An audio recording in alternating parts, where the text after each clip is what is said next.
Shalom, jemaat Tuhan yang saya kasihi dalam nama Tuhan Yesus Kristus, Juru Selamat kita.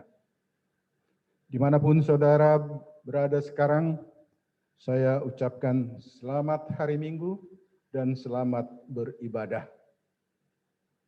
Firman Tuhan yang akan kita renungkan hari ini terambil dari Alkitab Perjanjian Baru dari Galatia 5 ayat 1 sampai 6. Dibawa tema merdeka dari hukum Taurat. Saya akan membacakannya dengan bersuara dan jemaat Tuhan mengikutinya dengan membaca di dalam hati. Sebelumnya mari kita berdoa. Bapa di surga, kami mengucap syukur untuk kasih dan kebaikan-Mu yang sudah memelihara kami, umat-Mu di sepanjang minggu yang sudah kami lalui. Walaupun penuh dengan ancaman dan virus corona yang masih terus mengancam kehidupan kami. Kami tahu hanya oleh karena belas kasihan-Mu kami masih dapat bersekutu mendengarkan firman-Mu hari ini. Kami tahu kami tidak dapat mengerti firman-Mu yang kudus itu tanpa pertolongan Roh Kudus. Oleh karena itu, urapilah hamba-Mu yang akan menyampaikannya, hamba yang penuh kekurangan keterbatasan ini. Juga jemaat yang mendengarkan, agar hati dan pikiran kami hanya berpusat kepada firman-Mu. Terima kasih Bapa, dalam nama Yesus kami serahkan pemberitaan ini. Amin. Saudara-saudara, kita buka Alkitab kita dari Galatia 1, dari Galatia 5 ayat 1 sampai 6. Galatia 5 ayat 1 sampai 6. Supaya kita sungguh-sungguh merdeka, Kristus telah memerdekakan kita. Karena itu berdirilah teguh dan jangan mau lagi dikenakan kuk perhambaan. Sesungguhnya aku Paulus berkata kepadamu, jikalau kamu menyunatkan dirimu, Kristus sama sekali tidak akan berguna bagimu. Sekali lagi aku katakan kepada setiap orang yang menyunatkan dirinya, bahwa ia wajib melakukan seluruh hukum Taurat. Kamu lepas dari Kristus, jikalau kamu mengharapkan kebenaran oleh hukum Taurat. Kamu hidup di luar kasih karunia. Sebab oleh roh dan karena iman, kita menantikan kebenaran yang kita harapkan.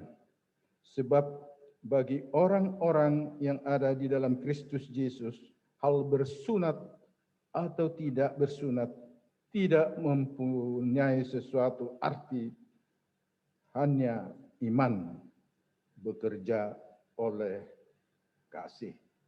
Sedemikian jauh pembacaan firman Tuhan.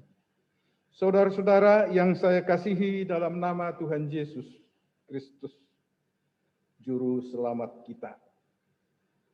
Puji Tuhan, jika hari ini tanggal 1 Agustus kita bisa masuki, itu hanya karena kasih karunia Tuhan. Walaupun melalui pergumulan masa yang kita lalui selama ini, terutama menghadapi pandemi COVID-19 yang sudah merajalela sampai saat ini.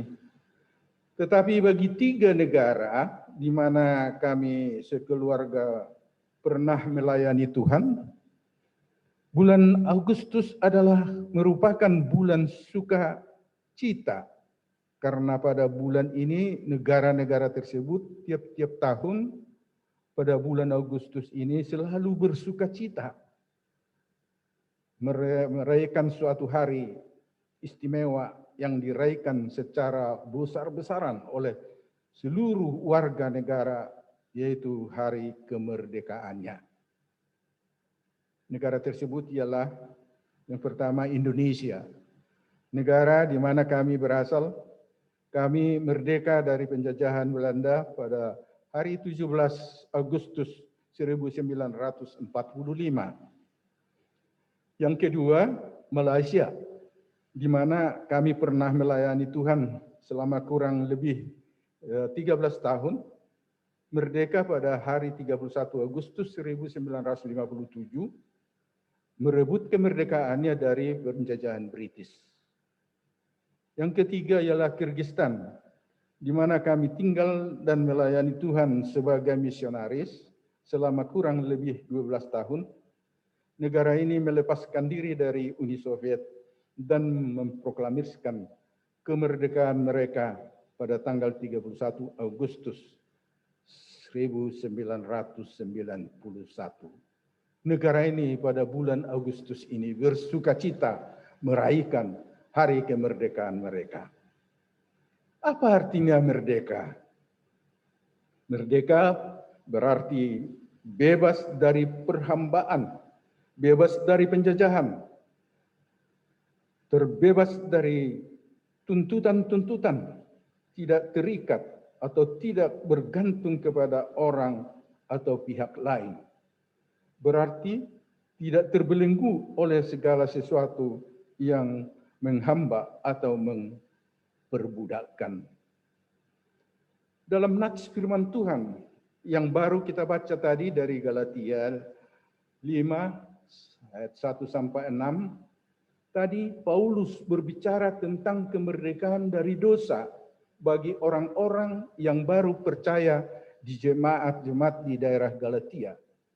Mereka mendapat tantangan iman dari orang-orang sekitar mereka yang belum percaya, terutama dari pengajar-pengajar sesat dari agama Judaisme yang mengajarkan bahwa keselamatan atau menjadi orang Kristen, menjadi pengikut Kristus, tidak cukup hanya percaya kepada Tuhan Yesus, tetapi juga harus melakukan hukum Taurat, misalnya sunat. Namun Paulus tidak hanya berbicara kepada jemaat Galatia pada saat itu, tetapi juga kepada kita, orang percaya sekarang di sini, dan semua orang percaya di sepanjang abad. Saudara-saudara yang kekasih, konsep merdeka bagi orang percaya sangat berbeda dengan konsep merdeka dari bangsa-bangsa di dunia ini. Kemerdekaan bangsa-bangsa di dunia ini mereka peroleh melalui revolusi, usaha, dan kekuatan senjata. Mereka mengandalkan kekuatan diri sendiri.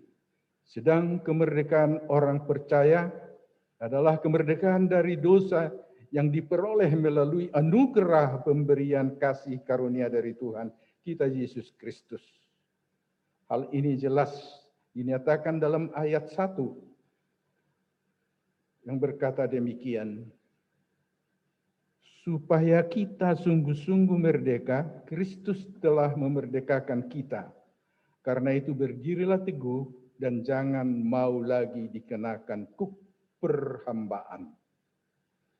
Kristus telah memerdekakan kita. Melalui ungkapan ini jelas bahwa kemerdekaan kita bukan hasil usaha kita, melainkan melalui kasih karunia kita dimerdekakan Kristus. Pertanyaannya sekarang, bagaimana caranya Yesus memerdekakan kita dari dosa? Jawabnya, Yesus melalui kematiannya di kayu salib dan kebangkitannya dari kubur telah memerdekakan setiap orang yang percaya kepadanya dari perbudakan kutuk dosa. Dosa sebagai Tuhan tidak memiliki kuasa lagi atas kita manusia yang mewarisi dosa Adam. Kristus dengan darahnya yang tercurah di kayu salib telah membersihkan setiap orang yang percaya kepadanya dari penjajahan dosa. Kita tahu semua orang telah berbuat dosa dan telah kehilangan kemuliaan Allah. Dan upah dosa adalah maut. Yesus melalui kebangkitannya setelah mati dan mengalahkan kuasa maut, dan maut tidak berkuasa lagi bagi setiap orang yang percaya kepadanya. Kita pasti bangkit karena Yesus sudah bangkit. Yesus juga telah mengalahkan kuasa iblis, dan kita yang percaya kepadanya telah menerima roh yang lebih besar dari roh dunia ini. Kita juga dibenarkan oleh Yesus Kristus karena anugerah kasih karunia melalui iman, bukan karena melakukan hukum Taurat. Orang Kristen adalah orang yang bebas, merdeka secara rohani, dalam arti merdeka dari kutuk dosa, merdeka dari maut, dari iblis, dan dari melakukan hukum Taurat sebagai syarat keselamatan. Paulus sangat yakinnya akan hal ini. Sehingga dalam ayat 2, Paulus dengan sedikit emosi berkata, sesungguhnya aku Paulus berkata kepadamu, jikalau kamu menyunatkan diri, Kristus sama sekali tidak akan berguna bagimu. Kristus tidak akan berguna bagimu. Saudara-saudara, hukum Taurat itu baik, bukan? Karena Allah yang memberikan. Kita tahu segala sesuatu yang diberikan Allah kepada umatnya adalah baik. Tetapi walaupun baik, melakukan hukum Taurat itu tidak menyelamatkan. Karena tidak seorang pun dapat menggenapi dengan sempurna. Mungkin menyunatkan dirinya menggenapi hukum Taurat, dapat dilakukan dengan baik. Tetapi bagaimana dengan ke-10 hukum Allah di dalam Keluaran dan kurang lebih 900 larangan agama yang mereka bangun oleh para ahli agama yang berdasarkan Taurat? Apakah bisa dilakukan dengan sempurna? Tentu tidak ada yang dapat melakukannya dengan sempurna. Ayat 3 dari Galatia 5 yang kita sudah baca tadi dikatakan, sekali lagi aku katakan kepada setiap orang yang menyunatkan dirinya bahwa ia wajib melakukan seluruh hukum Taurat. Lagi Paulus lebih tajam lagi berbicara dalam ayat 4. Bagi mereka yang menyunatkan diri akan lepas dari Kristus. Ayat 4 berkata, kamu lepas dari Kristus jikalau kamu mengharapkan kebebasan oleh hukum Taurat. Kamu hidup di luar kasih karunia. Saudara-saudara, saya pernah melihat anak-anak main lempar bola di suatu lapangan.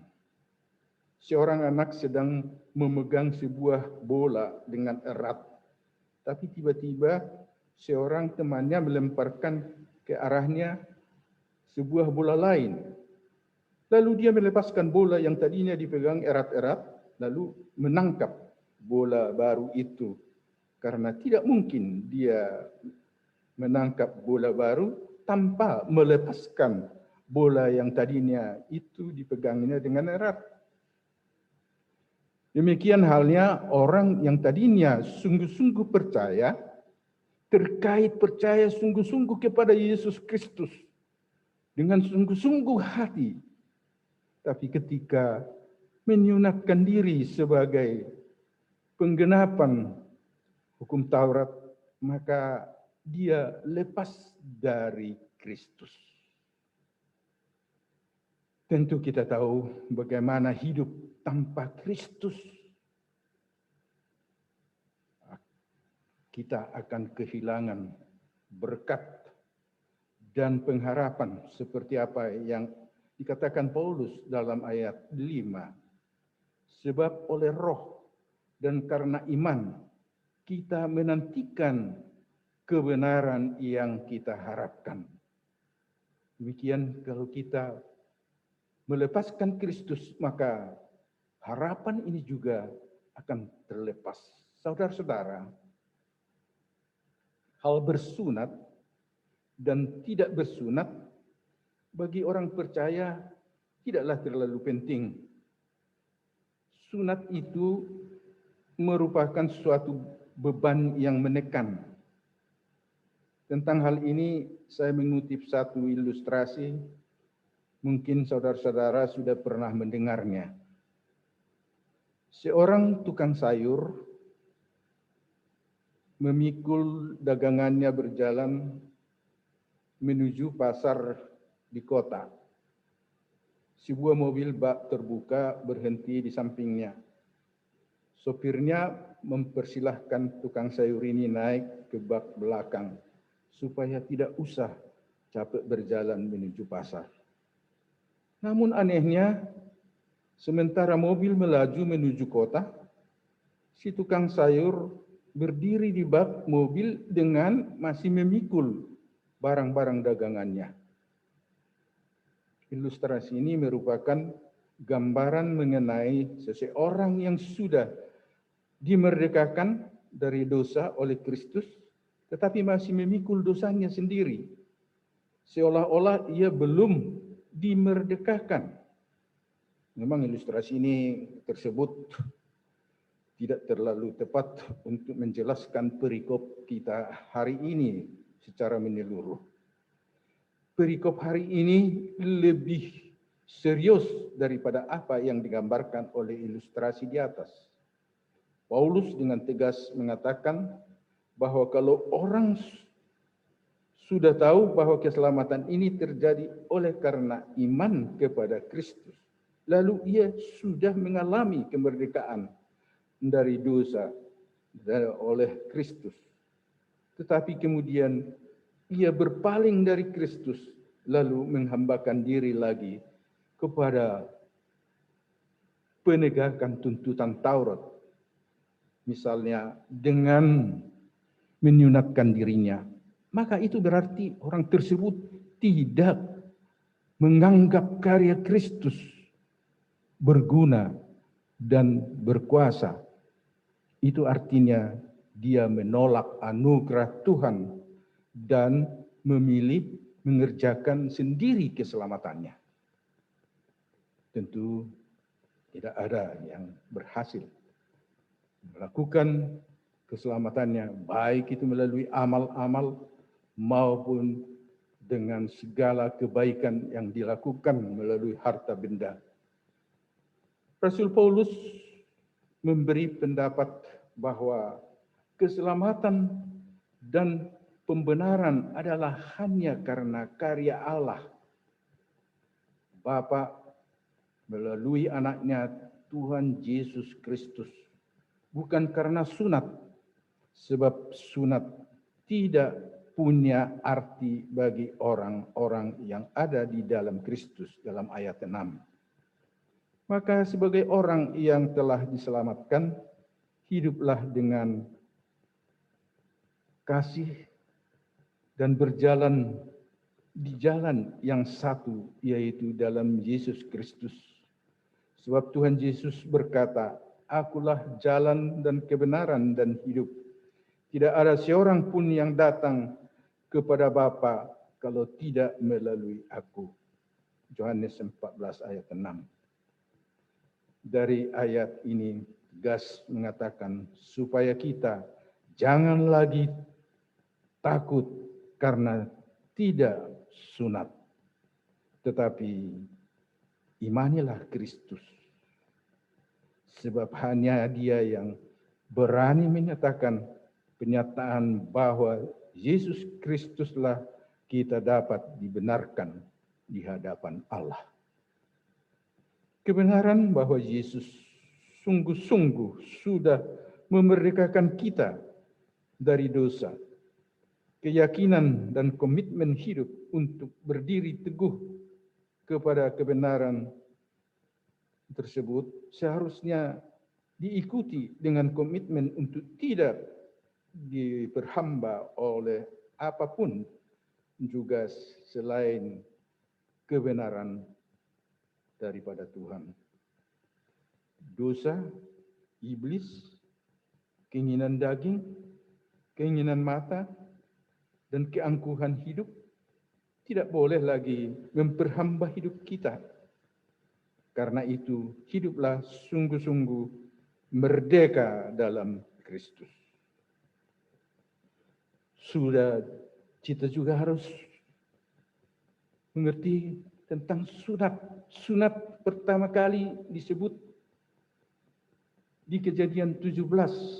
Sunat menjadi tanda janji Allah untuk membuat keturunan Abraham menjadi bangsa yang besar dan memberikan tanah kepadanya sebagai balasannya, bukan?